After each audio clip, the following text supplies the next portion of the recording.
চিরঞ্জীব ভালোবাসার সামান্য স্পর্শ, বাংলা ভাষার উচ্চারণে আবিশ্বের কবিদের কবিতা পাঠ, কবিদের সহযোগিতায়, অনুবাদকদের সহযোগিতায় এই পাঠের এই বছরের 102 এবং 3রা মে 2020 থেকে 2698তম ভিডিওটিতে আজ পাঠ রেকর্ড করব 2798 জন কবির কবিতা পড়ব।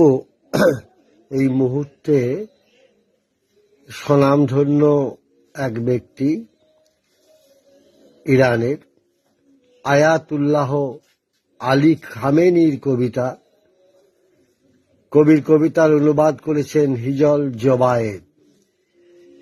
হৃদয় আমার তোমার কাছে, আয়াতুল্লাহ আলী খামেনি।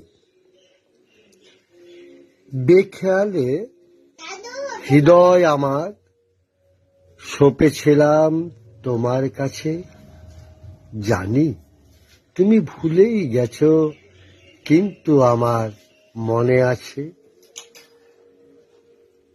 আয়াতুল্লাহ